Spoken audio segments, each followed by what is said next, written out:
Welcome to Cozy Reads. In today's video, we bring you a short and immersive storytelling summary of Dracula by Bram Stoker.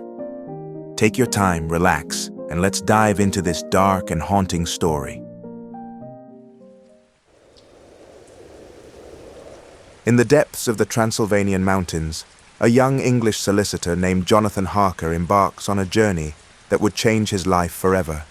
He travels to the eerie, remote Castle Dracula to assist a mysterious client, Count Dracula, in purchasing an estate in England. The journey itself is laden with ominous warnings from the locals, who cross themselves, offer Harker protective talismans, and whisper the name Dracula with fear. But determined to fulfill his duty, Harker presses forward, unaware that he is entering the lair of an ancient evil.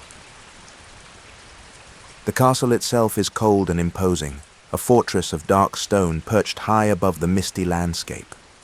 Upon his arrival, Harker is greeted by the strange and unsettling Count. Tall, with sharp, almost predatory features, Dracula exudes an air of unnatural control. His speech is formal, his politeness tinged with menace. Harker begins to notice strange things: the Count's aversion to daylight, his lack of a reflection in mirrors, and the way he seems to glide rather than walk. As days turn into weeks, the realization dawns on Harker that he is a prisoner in the castle, cut off from the outside world and surrounded by horror. During one terrifying night, Harker stumbles upon 3 women, beautiful but with eyes full of hunger and malice. They nearly drain him of his life before Dracula intervenes, angrily claiming Jonathan as his own. Harker is horrified but soon becomes desperate to escape. He pieces together enough from his readings and observations to suspect that Dracula is no mere mortal. The Count is a vampire, an immortal being who feeds on human blood. In a harrowing moment of escape, Harker manages to flee the castle, though he is physically and mentally scarred by the ordeal. Meanwhile, in England, Harker's fiancée, Mina Murray, grows concerned over his lack of communication. She stays with her friend, Lucy Westenra, a radiant young woman who has recently accepted a proposal of marriage from the Honourable Arthur Holmwood. But Lucy has also been courted by 2 other men, Dr. John Seward, a physician, and Quincy Morris, a brash Texan. Despite her joy at her engagement, Lucy begins to exhibit strange symptoms: sleepwalking, extreme lethargy, and a disturbing pallor that grows worse by the day. Dr. Seward, perplexed by Lucy's illness, calls upon his former mentor, Professor Abraham Van Helsing, a man of science with knowledge of the occult. Van Helsing soon suspects something far more sinister than a mere illness and begins a series of blood transfusions to save Lucy's life. Despite his best efforts, Lucy weakens, as though something is draining the very essence of her. It is only after Van Helsing finds puncture marks on her neck that the truth becomes undeniable. Lucy is under the attack of a vampire. As Lucy's condition worsens, strange happenings plague the town. Reports of a ghostly figure prowling the night, of children found weak and pale. Despite Van Helsing's efforts, Lucy succumbs to Dracula's bite and dies. But her death is not the end. Soon after, reports emerge of a bloofer lady, a woman who lures children to her, leaving them pale and drained of blood. Van Helsing, now certain of Lucy's transformation into a vampire, rallies her former suitors, and together they destroy the undead version of Lucy to free her soul. In the midst of this horror, Jonathan Harker returns to England, having barely survived his ordeal.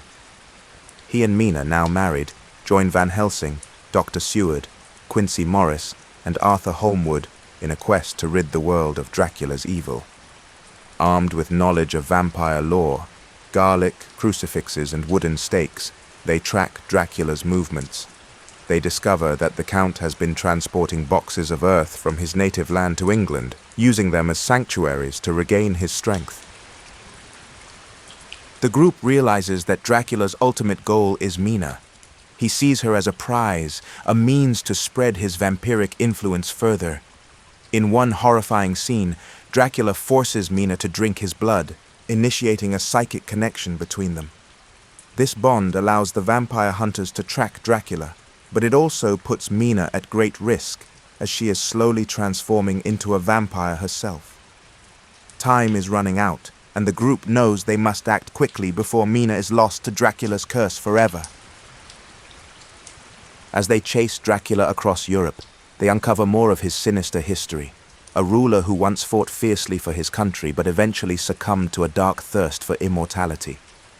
His powers are formidable: control over animals, the ability to shapeshift into mist or a wolf, and the strength to bend minds to his will.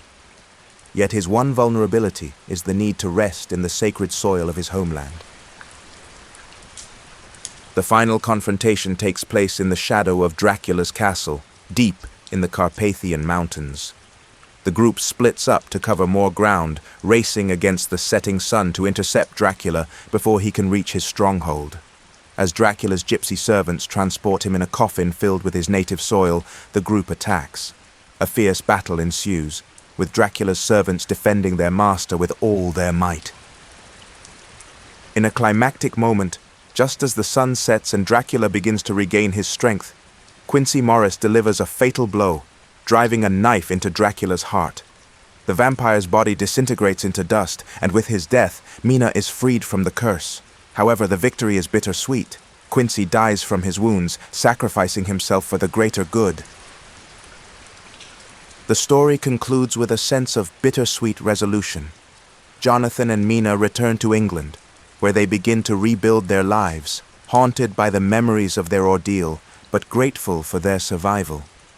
Van Helsing, ever the stoic, reflects on the nature of good and evil, and how even in the darkest times, the light of humanity can prevail. Though Dracula is vanquished, the shadow of his terror lingers in their minds, a reminder that the battle between darkness and light is eternal. And so, Bram Stoker's Dracula closes, leaving behind a legacy of fear, fascination, and the chilling question of whether evil, though defeated, might rise again.